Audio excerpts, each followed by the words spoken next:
Welcome back to the Epoxy Resin Store. I'm Bronson, and this is our exciting conclusion on how to build countertops.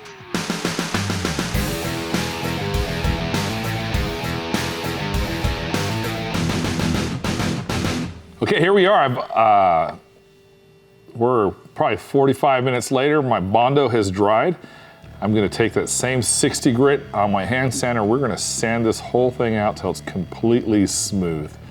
Any edge I can see in the Bondo, anything like that, I'm gonna sand it so it's just really, really smooth. As I do this process, watch my hands in, you'll see me filling over the seams. Also, I've done this a lot, so I've got a good feel for it. This is super important.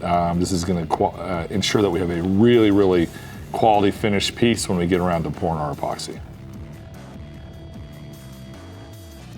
Still sanding away, want to make sure all of that excess Bondo is gone. So here I am along the seam, really giving it the once over, make sure we get all of that done.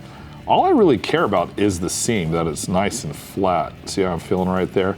I don't really care about the edges, all the stuff I've got a good 3 inches past there. I just want to make sure when I run my hand over that, I don't feel any texture or anything but just a nice smooth surface. I'm gonna clean up my fronts as well. Those clean up really, really easy where I've got the nail holes. As a little tip is if after you paint this with your bonding primer, you discover that you missed a hole, every once in a while there's a random hole you miss. A good tip to use, if you just take a little bit of caulk and you put it on your finger, you wipe it on that hole, let it dry up, give it a light sanding, it'll take care of that too. Bondo works better prior to prepping. After I've already primed it, if I throw Bondo on it, it seems to like gum it up. So we'll use that as a little tip. And that's just like last second you missed a quick one, you can pop that on and have some good results with as well.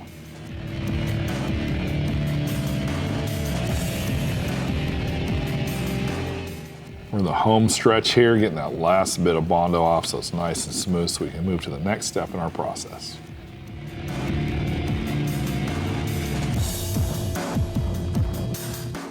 Okay, now as you see there, I'm gonna use a 3/8 inch round over bit right there. Sometimes I use an 1/8 inch. In this case, it's a 3/8 inch. And we're just gonna give a nice smooth round over to our edges there. This gives it a really, really nice finishing touch. The epoxy is gonna flow over it beautifully. You're just not gonna have it run up to the edge and stop. It's gonna run right over. It's gonna help with our effects and everything. It's a really, really nice, clean, modern look that we've been using a lot lately. All right, now I've used 220 on a hand sanding pad here, and I'm just gonna go over these edges that I just rounded, and I'm gonna close off the grain. And what I mean by that is I'm gonna make sure it's nice and smooth to the touch. If you don't do this last part on the corners that you've rounded over, you'll tend to get these little bumps that pop out. It's the wood grain popping out from your primer. So it doesn't take hardly any time at all, but it makes a huge impact on the finish. I like the mesh grit when I'm doing that compared to the standard like sandy grit. All right, here's where we're gonna finish it out. We're gonna use, I like this particular brand. It's only at Lowe's. They don't have anything similar that I've found at Home Depot. I don't live in the Midwest. I don't know what Menards has, or if you're watching this somewhere else, sorry.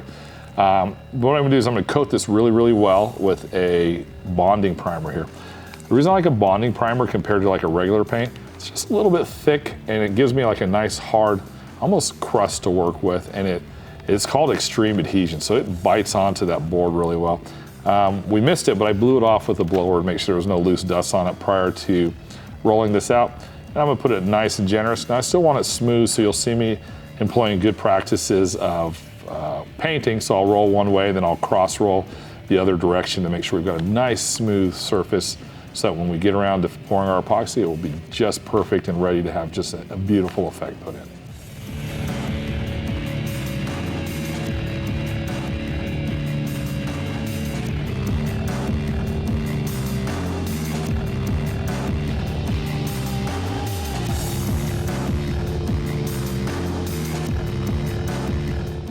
Make sure you hit your edges nicely when you're putting on your bonding primer as well. And it is just gorgeous. Now, if I'm gonna do a light color, this bonding primer is a bright white. So if I'm putting like Career Marble we get all the time, I'm not gonna bother painting this because we've got a white substrate underneath.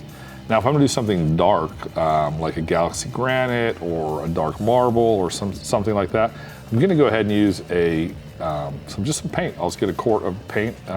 If I'm doing dark colors, I typically like to go with a color called Limousine Black, and we'll roll it out, and then we'll pour our effect underneath that. If I'm doing an earth tone, I'll use a brown, like an Ethiopia brown or something like that. Or if it's black, I'll use a dark. But you want your substrate to be close to the color of the epoxy you're pouring. For instance, if I were to pour a black over this white substrate, the white would show through a little bit, and I'd have like a gray look to it. So, you know, I always put the bonding primer down first, so I've got a nice, strong adhesion. It blocks out any little imperfection that might have been there. And then we put the substrate as needed. Right now, the colors are light colors, so we're not painting a lot of them, but that's just important information to have.